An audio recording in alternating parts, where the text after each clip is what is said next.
Tonight, we turn to Kyiv, the capital of Ukraine, where the annual Yalta European Strategy Forum convened against the backdrop of a grinding war and a world searching for answers.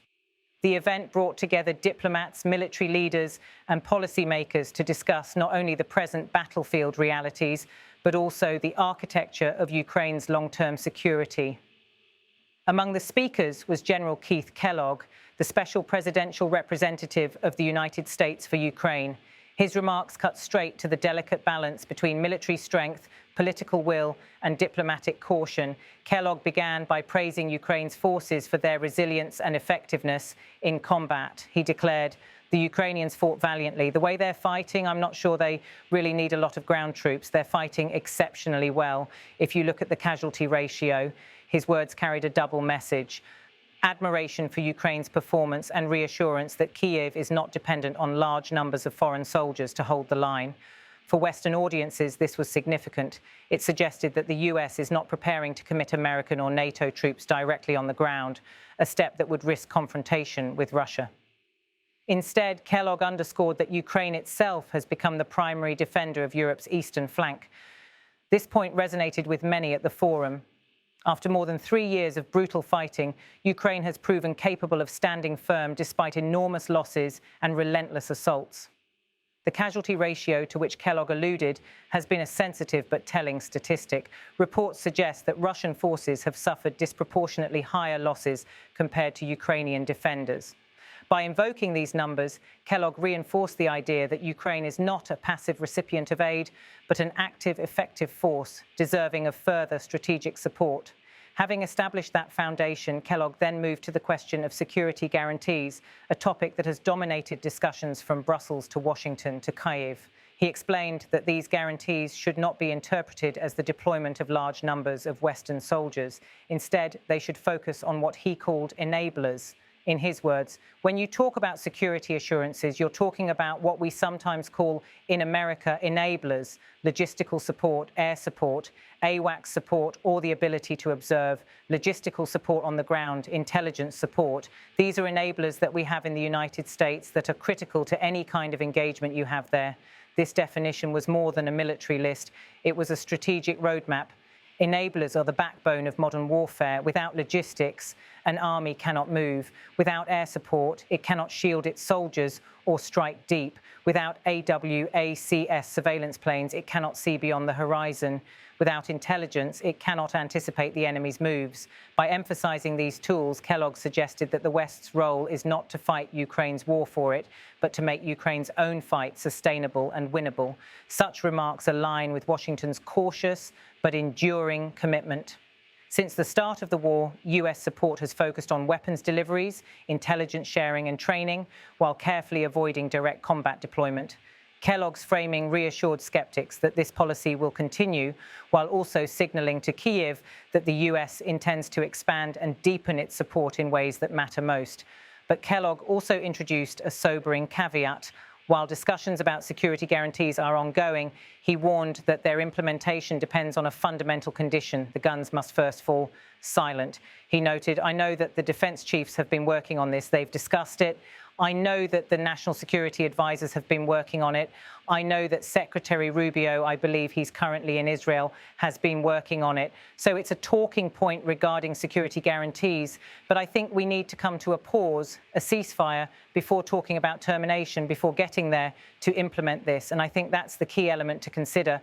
This statement laid bare a tension at the heart of Western strategy. On one hand, Ukraine demands concrete guarantees now, arguing that only the firm promise of protection can secure its future. On the other hand, American officials like Kellogg are signaling that guarantees cannot be locked into place while war still rages. To Washington, a ceasefire is not just a pause in fighting. It is the political and diplomatic space required to construct an enduring security framework. Yet in Kyiv, the word ceasefire remains fraught. Ukrainian leaders have warned that halting the war prematurely could give Russia the time it needs to regroup, rearm, and strike again. For them, any ceasefire that freezes the current lines risks becoming a de facto recognition of Russian territorial gains. Kellogg's call for a pause therefore underscored both the promise and the peril of diplomacy. Without a ceasefire, there can be no lasting guarantees. But with the wrong ceasefire, Ukraine could lose more than it gains. The larger strategic picture reveals Washington's effort to balance multiple objectives. On one side, the US seeks to reassure Ukraine and signal to Moscow that Western support is unwavering. On the other, it must avoid escalation that could draw NATO into direct war with Russia. By promoting enablers instead of ground troops, Kellogg attempted to strike this balance. By demanding a ceasefire before guarantees, he reinforced the idea that diplomacy must walk hand in hand with deterrence. This formula has historical echoes. In the Gulf War of 1991, US air superiority and AWACS surveillance gave coalition forces overwhelming dominance. In Kosovo, intelligence and logistics support from NATO tipped the balance in favor of local ground forces.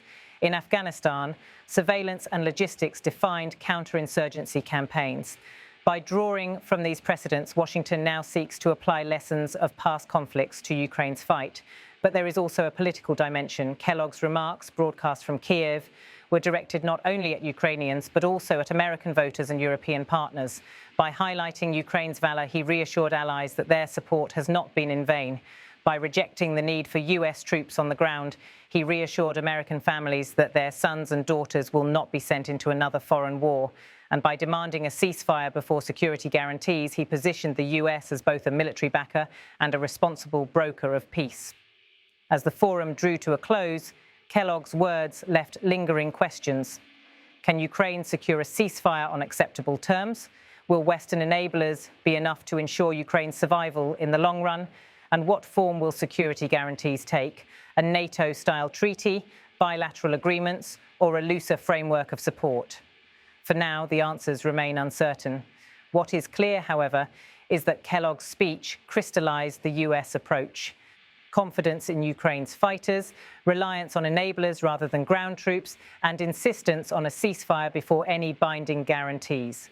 It is a strategy of strength and caution designed to project resolve while leaving space for diplomacy. In Kyiv, as in Washington, these questions will dominate the months ahead.